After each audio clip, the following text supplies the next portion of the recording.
बच्चों आज 12th वालों के लिए बहुत ही महत्वपूर्ण चैप्टर की बहुत महत्वपूर्ण विषय के बारे में चर्चा करेंगे।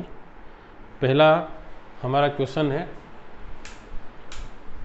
सिद्ध करो कि गोली चालक की धारिता। क्वेश्चन देखें, सिद्ध करो कि किसी गोली चालक की धारिता उसकी त्रिज्या की कितनी गुनी होती है? 4 पाई एप्सिलॉन 0 गुनी होती है ना।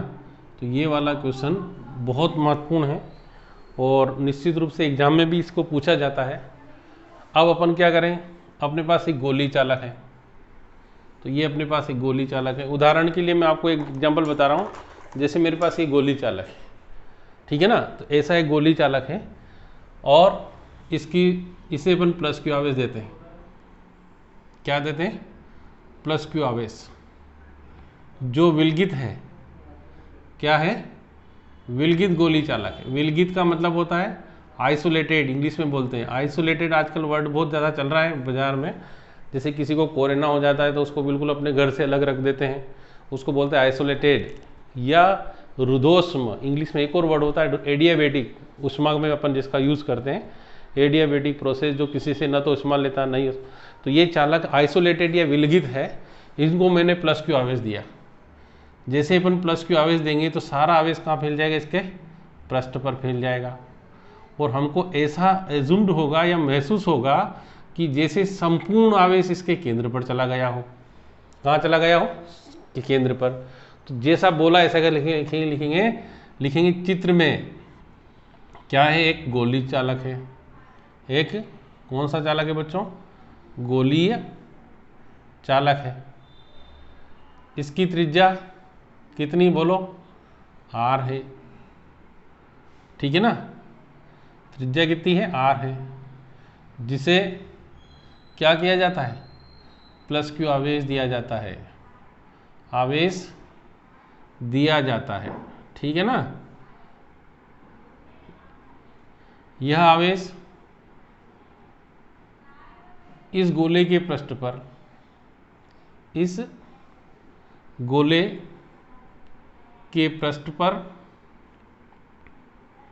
एक समान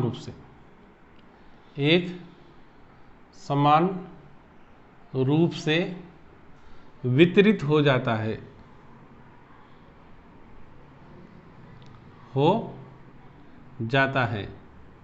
तथा ऐसा माना जा सकता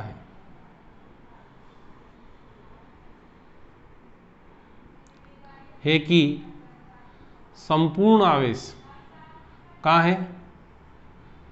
गोले के केंद्र पर है। के कहाँ पर है बच्चों? केंद्र पर।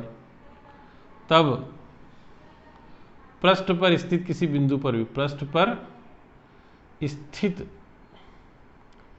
किसी बिंदु पर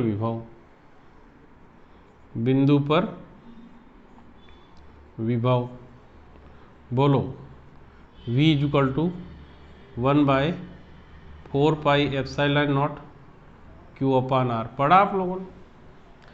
अब धारिता की परिभाषा से क्या थी?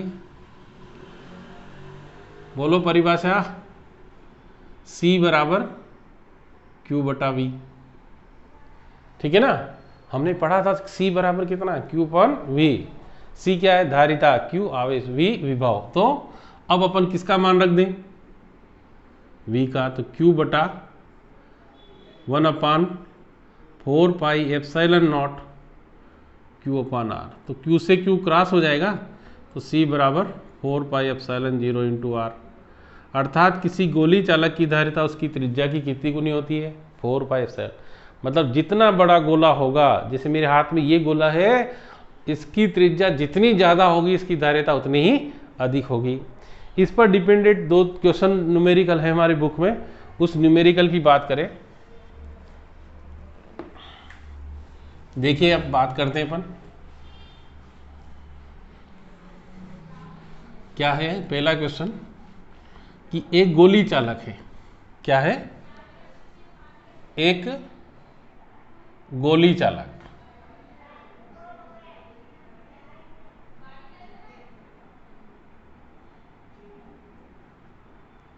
जिसकी धारिता कितनी है? 1 माइक्रोफेरेड है। तो इसकी त्रिज्या ज्ञात करो। ठीक है ना, त्रिज्या ज्ञात करो। प्रश्न सबको समझ में आ गया होगा।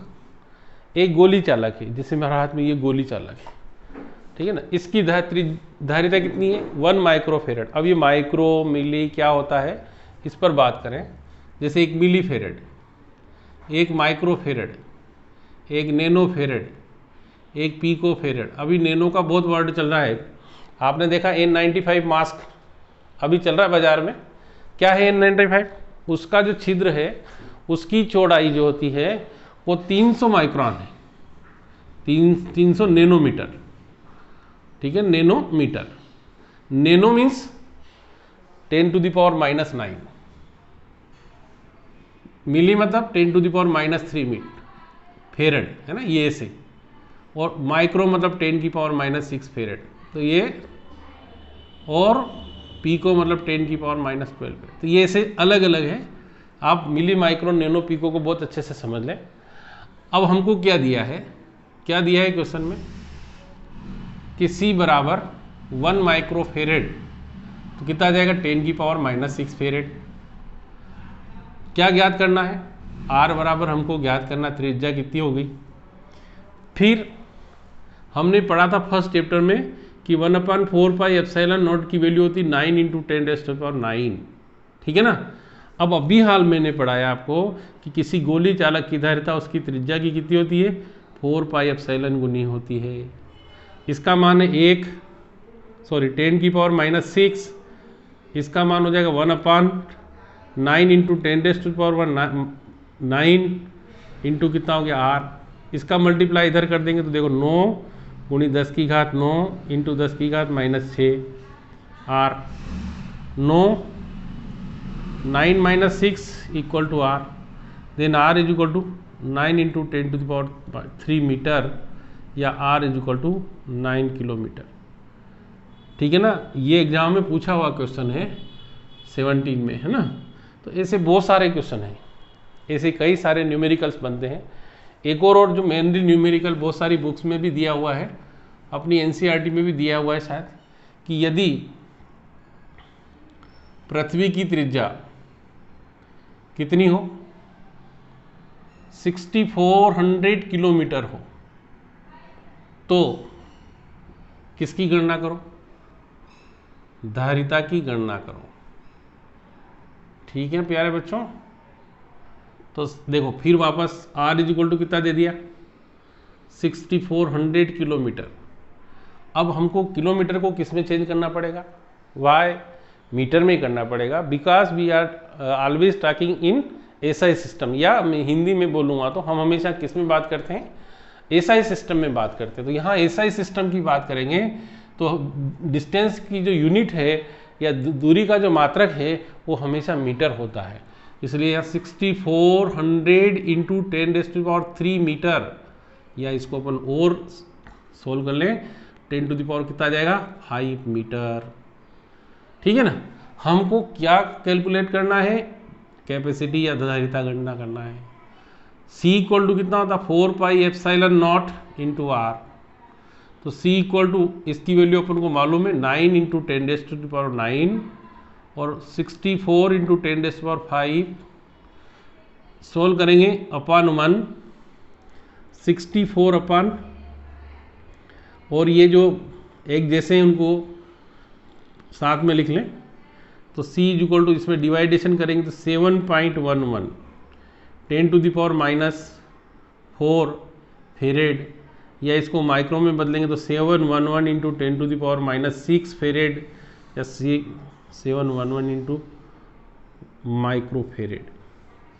ये अपने पास दोनों यहाँ तक भी सॉल्व कर सकते हैं और यहाँ तक भी, तो दोनों आंसर है। ये अपने अर्थ की कैपेसिटी है।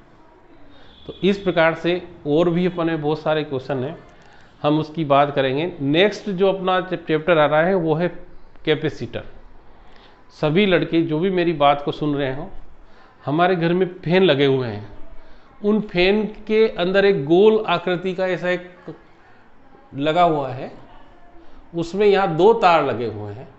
अगर आपको कहीं से मिल जाए, मैं तो आपको बताऊंगा इस वीडियो में, आपको कैपेसिटर बिल्कुल ला के बताऊंगा। आप कैपेसिटर को देखें और उसकी रेटिंग पढ़ें, फिर कमेंट्स करें कि सर हमारे ये चीज़ उसमें समझ में आई। तो अगला वीडियो मैं कैपेसिटर के साथ बनाऊंगा। तब तक के लिए have a nice day, thank you.